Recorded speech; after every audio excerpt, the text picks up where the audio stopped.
আসসালামু আলাইকুম এভরিওয়ান। আশা করি সবাই ভালো আছেন। আজকে খুবই গুরুত্বপূর্ণ একটি আপডেট নিয়ে আপনাদের সামনে হাজির হলাম। যেটা একদম দম ফাটানো আপডেট বলা যায়। আপডেটটা আগেই হয়েছে কিছুদিন, আমি দিতে লেট করে ফেলেছি। তবুও আমার সাবস্ক্রাইবার যারা আছে তারা হয়তো অনেকে জানেন, অনেকে জানেন না বিষয়টা। আমরা যারা ইউরোপ প্রত্যাশিত আছি, ইউরোপে যাবো, বিভিন্ন দেশের জন্য যাওয়ার জন্য আমাদের স্বপ্ন ইউরোপের। তো সেই স্বপ্ন এখন একদম হাতের মুঠোয় বলা যায় যে একেবারে হাতের মুঠোয় চলে এসেছে। ইউরোপের দেশগুলির ভিসা এখন হবে বাংলাদেশ থেকেই। কারণ ডক্টর ইউনূস স্যার কিছুদিন আগে এটা নিয়ে বিশাল একটা বক্তব্য দিয়েছেন। তিনি ইউরোপের সমস্ত এম্বাসি একে, একে বাংলাদেশে নিয়ে আসতেছেন। তো এর মধ্যে কার্যকলাপ শুরু হয়ে গিয়েছে। উনার মুখ থেকে শুনে নিন। কয়েকদিন আগে ইউরোপীয় ইউনিয়নের ১৯ জন রাষ্ট্রদূতের সঙ্গে আমার বৈঠক হয়েছে। এই প্রথমবারের মতো ইউরোপিয়ান ইউনিয়নের প্রায় সকল দেশের রাষ্ট্রদূতগণ একসঙ্গে ঢাকায় এসে সরকারের সঙ্গে বৈঠক করলেন। এই দেশগুলোর বেশিরভাগ দূতাবাস দিল্লিতে। তারা অনেকেই আগে কোনোদিন ঢাকায় আসেননি। এটি একটি ঐতিহাসিক ঘটনা। একত্রে ঢাকায় আসলেন শুধু এই বার্তা দেওয়ার জন্য যে ইউরোপীয় ইউনিয়ন বাংলাদেশকে সর্বোচ্চ সমর্থন ও সহযোগিতা দেওয়ার জন্য প্রস্তুত। এই বক্তব্য থেকে বোঝা যায় যে উনি কত বড় মাপের মানুষ। কারণ আমাদের ভিসার জন্য ইন্ডিয়ার উপর নির্ভরশীল হতে হতো। কারণ কোনো দেশে ভিসা করানোর জন্য আমাদের ইন্ডিয়াতে যাওয়া লাগতো। কারণ সব দেশের বিএফএস হচ্ছে ইন্ডিয়াতে। তো উনি আ ক্ষমতায় আসার পরে আমাদের দেশের জন্য খুবই গুরুত্বপূর্ণ একটি কাজ করেছেন। যে সকল ভাইরা আমরা ইউরোপে যেতে চাই, আমাদের জন্য অনেক, অনেক সহজ হয়ে গিয়েছে। বাংলাদেশে সমস্ত দেশের বিএফএস অলরেডি নিয়ে আসার কথাবার্তা চলতেছে ইউরোপের। অলরেডি অনেকগুলি দেশের বিএফএস চালু হয়ে গিয়েছে। এর মধ্যে সবার আগে চালু হচ্ছে ক্রোয়েশিয়ান, যারা প্রত্যাশিত ভাই ক্রোয়েশিয়ান বিএফএস, ক্রোয়েশিয়ান এম্বাসি চালু হয়ে গিয়েছে বাংলাদেশে।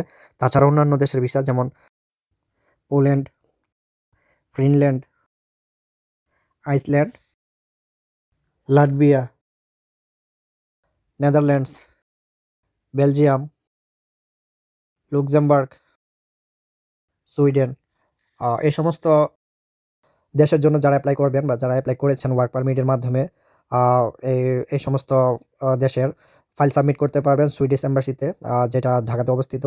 আ সুইডেন এম্বাসি থেকে প্রথমে একটা অ্যাপয়েন্টমেন্ট ডেট নিতে হবে। আপনারা গিয়ে ওই নির্দিষ্ট ডেট অনুযায়ী ফাইল সাবমিট করবেন। আর যদি কোনো কারণে অ্যাপয়েন্টমেন্ট ডেট মিস হয়, তো এক্ষেত্রে আপনাদের পুনরায় আবার নতুন করে অ্যাপয়েন্টমেন্ট ডেট নিতে হবে। তার পরবর্তীতে আপনারা আবার ফাইল সাবমিট করতে হবে।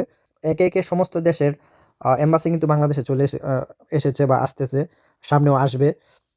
তো আমাদের জন্য এটা একদম খুবই গুরুত্বপূর্ণ এবং ভালো একটি মেসেজ যে আমাদের আর অন্যান্য দেশের উপর নির্ভর হতে হবে না। কারণ ইউরোপের ভিসা নিয়ে আমাদের যে একটা ঝামেলা পোহাতে হয়, লক্ষ, লক্ষ টাকা খরচ হয় এবং লক্ষ, লক্ষ টাকা খরচ করার পরেও কিন্তু আমরা ভিসা পাই না। তো এই ক্ষেত্রে সমস্ত দেশের যখন ইউরোপের সমস্ত দেশের যখন এম্বাসি বাংলাদেশে চলে আসতেছে, তো নেক্সট টাইমে হয়তো আমাদের জন্য এটা ভিসার জন্য খুবই ভালো রেজাল্ট হবে, ভালো ফলাফল হবে।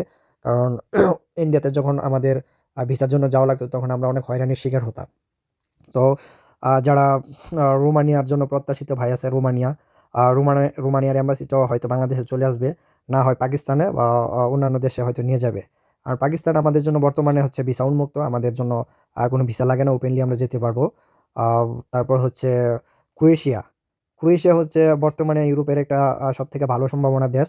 তো ওই দেশের মধ্যে ভিসা রেশিও অনেক ভালো। প্রচুর পরিমাণে ভালো ভিসা দিচ্ছে এবং সামনেও ভিসা দিবে। ক্রোয়েশিয়ান এম্বাসি বর্তমানে চলে এসেছে বাংলাদেশের মধ্যে। ক্রোয়েশিয়ার ভিসা এবং অ্যাপয়েন্টমেন্ট ডেট সবকিছুই চালু হয়ে গিয়েছে। আপনারা যারা চিন্তা করতেছেন যে ইউরোপে ফাইল জমা করবেন, বর্তমান সময়টা হচ্ছে ইউরোপে ফাইল জমা করার জন্য সবথেকে ভালো সময় বর্তমান সময়টা। কারণ সমস্ত দেশের এম্বাসি এখন বর্তমানে বাংলাদেশে। আর এই সময়টাতে যদি আমরা ইউরোপে না যেতে পারি তাহলে হয়তো এটা আমাদের জন্য খারাপই বলা যায়। কারণ সমস্ত দেশের এম্বাসি যখন বাংলাদেশে থাকবে তখন আমাদের সব দিক দিয়ে সুবিধা হবে। আর ইউরোপের মধ্যে বর্তমানে যে সমস্ত দেশ আছে, যেমন ধরেন রোমানিয়া, তারপরে আরও অনেকগুলি দেশ আছে। এই দেশগুলোর এম্বাসি বর্তমানে ইন্ডিয়া থেকে সরিয়ে হয়তো পাকিস্তানে বা অন্যান্য দেশে নিয়ে যাওয়া হবে। কারণ ইন্ডিয়ান ভিসা জটিলতার জন্য আমরা ইন্ডিয়াতে যেতে পারি না। অনেক সময় ওয়ার্ক পারমিট হাতে থাকার পরেও হাতে থেকে মেয়াদ চলে যায়। কিন্তু ইন্ডিয়ার ভিসার জন্য আমরা গিয়ে ফাইল সাবমিট করতে পারি না। তো ডক্টর ইউনূস সাহেব এই সমস্ত বিষয় নিয়ে খুবই গুরুত্বপূর্ণ আলোচনা এবং বক্তব্য করেছেন। উনারা সবাই আশ্বাস দিয়েছে উনারা একে, একে সমস্ত দেশের এম্বাসি বাংলাদেশে নিয়ে আসবে। বাংলাদেশ থেকে আমরা সমস্ত দেশের ফাইল সাবমিট করতে পারবো। আর কিছু, কিছু এম্বাসি আছে যেগুলা বাংলাদেশে যদি নাও আনতে পারে, ইন্ডিয়া থেকে সরিয়ে অন্য জায়গায় নিয়ে যাবে যেন বাংলাদেশের মানুষ হয়রানির শিকার না হয়। তো এটা আমাদের জন্য খুবই গুরুত্বপূর্ণ এবং ভালো দিক, যেটা আমাদের ভবিষ্যতের জন্য সবার জন্যই ভালো। সকল ইউরোপ প্রত্যাশিত ভাইদের জন্য শুভকামনা রইল। দোয়া করি সকলের ভিসা এবং মনের আশা পূর্ণ হোক। ভালো থাকবেন সবাই। আসসালামু আলাইকুম।